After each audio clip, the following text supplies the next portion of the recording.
ನಮಸ್ತೆ ಎಲ್ಲರಿಗೂ. ಇವತ್ತು ಕೂಡ ಒಂದು ಇಂಟ್ರೆಸ್ಟಿಂಗ್ ಆದಂತಹ ಸ್ಟೋರಿ ತಗೊಂಡು ಬಂದಿದ್ದೇನೆ. ಲಾರ್ಡ್ ಶಿವ ಎಂದ ತಕ್ಷಣ ಎಲ್ಲರ ತಲೆಗೆ ಬರೋದು ನಮ್ಮ ಫೇವ್ರೆಟ್ ಗಾಡ್ ಅಂತ.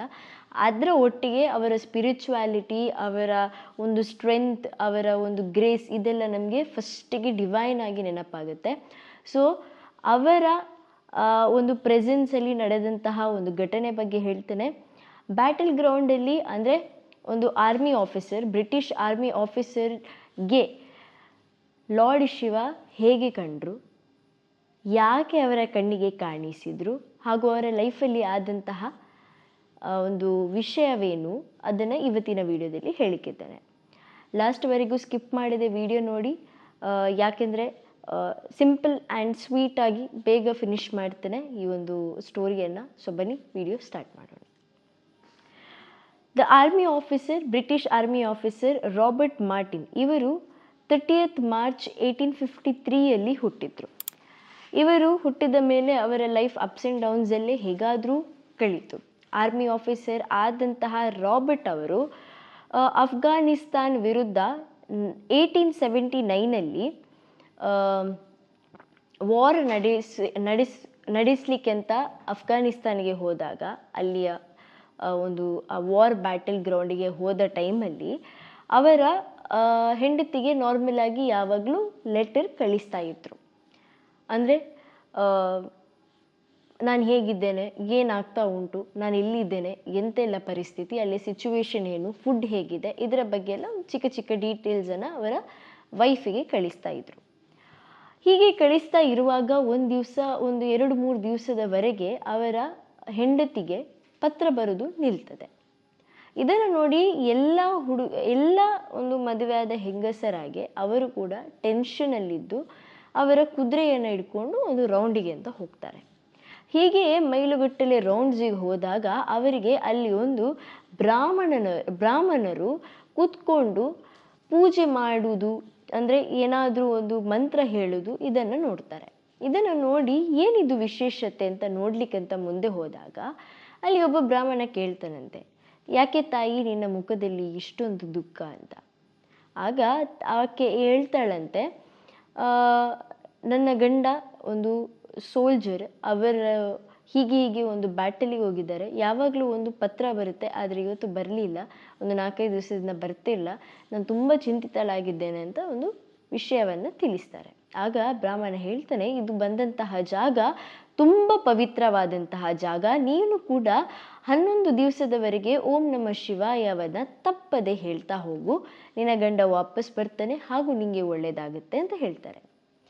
ಇದನ್ನು ಕೇಳಿದಂತಹ ಸೋಲ್ಜರ್ನ ಹೆಂಡತಿ, ಅಂದರೆ ರಾಬರ್ಟ್ನ ಹೆಂಡತಿ ಕೂತ್ಕೊಂಡು 11 ದಿವಸ ಮಂತ್ರವನ್ನು ಓಂ ನಮಃ ಶಿವಾಯ, ಓಂ ನಮಃ ಶಿವಾಯ, ಓಂ ನಮಃ ಶಿವಾಯ ಅಂತ ಹೇಳ್ತಾಳೆ.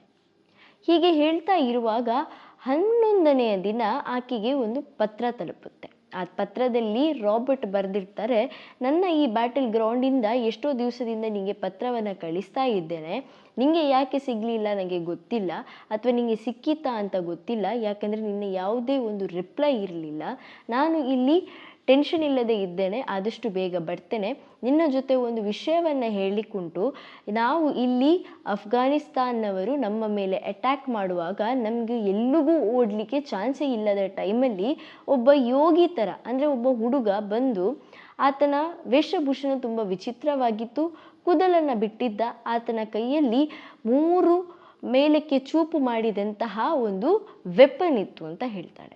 ಇದನ್ನು ಬಿಟ್ಟು ಬೇರೆ ಎಲ್ಲ ನಾನು ನಿಮಗೆ ಬಂದು ಹೇಳ್ತೇನೆ, we are the victories of this war ಅಂತ ಹೇಳಿ ಒಂದು ಲೆಟರ್ ಕಳಿಸಿರ್ತಾರೆ.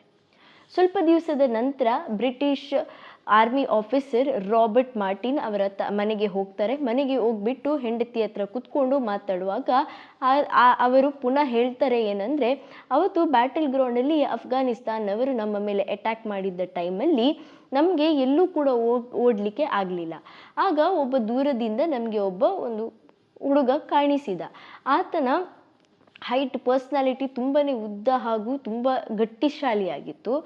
ಆತ ಹುಲಿಯ ಚರ್ಮದ ಒಂದು ಬಟ್ಟೆಯನ್ನು ಹಾಕಿದ್ದ. ಹಾಗೂ ಅವನ ಕೈಯಲ್ಲಿ 3 ಚೂಪು ಮೇಲಕ್ಕೆ ಕಾಣುವ ಹಾಗೆಂತ ಚೂಪಿದ್ದಂತಹ ವಸ್ತಿನ ಒಂದು ವೆಪನ್ ಇತ್ತು. ಆತನನ್ನು ನೋಡುವಾಗ ಯೋಗಿ ಥರ ಕಾಣ್ತಾನೆ. ಆತನನ್ನು ನೋಡಿ ಅಫ್ಘಾನಿಸ್ತಾನ ಎಲ್ಲರೂ ಹೋದರು, ನಮಗೆ ವಿಕ್ಟ್ರಿ ಆಯಿತು ಅಂತ ಹೇಳ್ತಾರೆ. ಬಟ್ ಇದು ವಿಕ್ಟ್ರಿ ಆದ ನಂತರ ಆತ ನನ್ನ ಹತ್ತಿರ ಬಂದು, ನಿನ್ನ ಹೆಂಡತಿ ಮಾಡಿದಂತಹ ಪೂಜೆಯನ್ನು ನಾನು ಮೆಚ್ಚಿದ್ದೇನೆ, ಅದಕ್ಕೆ ನಾನು ಇಲ್ಲಿ ಜಾಗಕ್ಕೆ ಬಂದು ನಿನಗೆ ಸಹಾಯ ಮಾಡಿದ್ದೇನೆ ಅಂತ ಹೇಳಿ, ನಾನು ತುಂಬ ಖುಷಿಯಾಗಿದೆ ನನಗೆ ಅಂತ ಹೇಳಿ ಹೋಗ್ತಾರೆ ಅಂತ. ಇದನ್ನು ಕೇಳಿ ರಾಬರ್ಟ್ನ ಹೆಂಡತಿ ಆತನನ್ನು ಒಂದು ಜಾಗಕ್ಕೆ ಕರ್ಕೊಂಡು ಹೋಗ್ಲಿಕ್ಕೆ ಉಂಟು, ನೀ ಬಾ, ನಿಂಗೊಂದು ತೋರಿಸ್ಲಿಕ್ಕೆ ಉಂಟು ಅಂತ ಕರ್ಕೊಂಡು ಹೋಗ್ತಾಳೆ. ಕರ್ಕೊಂಡು ಹೋದಂತಹ ಜಾಗ ಅದೇ ಜಾಗ ಎಲ್ಲಿ ಬ್ರಾಹ್ಮಣರು ಕೂತ್ಕೊಂಡು ಮಂತ್ರವನ್ನು ಹೇಳ್ತಿದ್ರು. ಅಲ್ಲಿಗೆ ಕರ್ಕೊಂಡೋಗಿ ಅಲ್ಲಿಯ ದೇವಸ್ಥಾನವನ್ನು ತೋರಿಸ್ತಾಳೆ. ಅಲ್ಲಿ ಇದ್ದಂತಹ ಮೂರ್ತಿಯನ್ನು ನೋಡಿ ರಾಬರ್ಟ್ ಶಾಕ್ ಆಗ್ತಾನೆ. ಯಾಕಂದರೆ ಅಲ್ಲಿ ಇದ್ದಂತಹ ಮೂರ್ತಿ ಕೂಡ ಸೇಮ್ ಆತ ಹೇಗೆ ನೋಡಿದ್ದ ಆ ಹುಡುಗನನ್ನು ಅದೇ ರೀತಿ, ಆ ವೇಷಭೂಷಣ ಏನೇ ಇರಲಿ ಅದೇ ರೀತಿ ಇದ್ದ ಅಂತ. ಅದನ್ನು ನೋಡಿ ಇವಳು ಹೇಳ್ತಾಳೆ, ಹೀಗೆ ನಾನು ಟೆನ್ಷನಲ್ಲಿ ಕುದುರೆಯನ್ನು ಹಿಡ್ಕೊಂಡು ಹೋದಾಗ ಅವನನ್ನು ಒಂದು ಜಾಗದಲ್ಲಿ ಒಂದು ಬ್ರಾಹ್ಮಣರು ಕುತ್ಕೊಂಡು ಮಂತ್ರ ಹೇಳ್ತಾ ಇದ್ರು. ಮಂತ್ರ ಹೇಳ್ತಿರುವಾಗ ನನ್ನ ಮುಖ ನೋಡಿ ನನ್ನ ದುಃಖವನ್ನು ಅವರು ಕಂಡು ಹಿಡಿದದಕ್ಕೆ ನಾನು ಕೂಡ 11 ದಿವಸ ತಪ್ಪದೆ ಓಂ ನಮಃ ಶಿವಾಯ ಎಂಬ ಮಂತ್ರವನ್ನು ಹೇಳಿದ್ದೇನೆ ಅಂತ. ಆದ ಕಾರಣ ನಿಮಗೆ ಅಲ್ಲಿ ಕಾಣಿಸಿಕೊಂಡದ್ದು ಲಾರ್ಡ್ ಶಿವ ದೇವರು, ಅವರು ನಿಮ್ಮ ಕಷ್ಟ ಕಾಲಕ್ಕೆ ಅಲ್ಲಿಗೆ ಬಂದಿದ್ದಾರೆ ಅಂತ. ಇದನ್ನು ನೋಡಿ ಅಲ್ಲಿ ಅವರನ್ನು ಕರ್ಕೊಂಡು ಬಂದಂತಹ ಉದ್ದೇಶ ಏನಂದರೆ, ಆತಳು ಅಲ್ಲಿ ಒಂದು ವಿಷಯವನ್ನು ಹೇಳಿರ್ತಾಳೆ. ಆ ಬ್ರಾಹ್ಮಣ ಅವಳ ಹತ್ರ 11 ದಿವಸ ಓಂ ನಮಃ ಶಿವಾಯ ಮಂತ್ರ ಹೇಳಿ ನಿಮ್ಮ ಗಂಡ ಬರ್ತಾನಂತ ಹೇಳಿದ ತಕ್ಷಣವೇ ರಾಬರ್ಟ್ ಹೆಂಡತಿ ಅಲ್ಲಿ ಒಂದು ವಿಷಯ ಹೇಳಿರ್ತಾರೆ, ನನ್ನ ಗಂಡ ಬಂದ ತಕ್ಷಣ ಅವರನ್ನು ಇಲ್ಲಿಗೆ ಕರ್ಕೊಂಡು ಬಂದು ಈ ಟೆಂಪಲ್ ರಿನೋವೇಷನ್ಗೆ ನಾನು ಖರ್ಚು ಮಾಡ್ತೇನೆ ಅಂತ.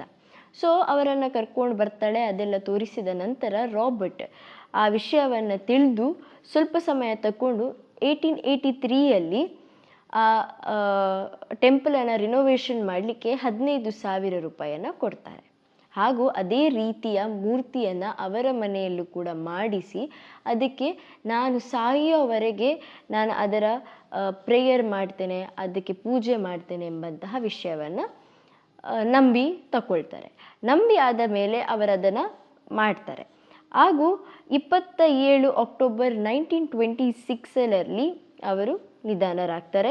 ಆಗ ಅವರ ಏಜ್ 73 ಆಗಿರ್ತದೆ. ಸೊ ನೋಡಿದ್ರಲ್ಲ ವೀಕ್ಷಕರೇ, ಲಾರ್ಡ್ ಶಿವ ಎಲ್ಲೆಲ್ಲೂ ಇದ್ದಾರೆ. ಯಾವ ಜಾಗದಲ್ಲೂ ಕಷ್ಟ ಇದ್ದವರಿಗೆ ಕಾಣಿಸಿಕೊಳ್ಳುವುದಕ್ಕೆ ಇದೇ ಒಂದು ಸಾಕ್ಷಿ.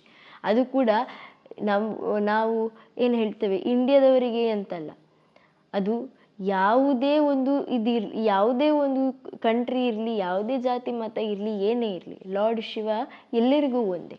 ಎಲ್ಲರ ಕಷ್ಟ ಕಾಲಕ್ಕೆ ಅವರನ್ನು ಮನಸ್ಸಿಂದ ನಂಬಿದರೆ ನಮ್ಮ ಕಷ್ಟ ಕಾಲಕ್ಕೆ ಬರ್ತಾರೆಂಬುದಕ್ಕೆ ಇದೇ ಒಂದು ಸಾಕ್ಷಿ. ನಿಮಗೆಲ್ಲರಿಗೂ ಈ ವಿಡಿಯೋ ಲೈಕ್ ಆಗಿದೆ ಅಂತ ಅಂದ್ಕೊಳ್ತೇನೆ. ನೆಕ್ಸ್ಟ್ ಇಂಟ್ರೆಸ್ಟಿಂಗ್ ವಿಡಿಯೋ ಜೊತೆ ಸಿಗ್ತೇನೆ. Till then bye.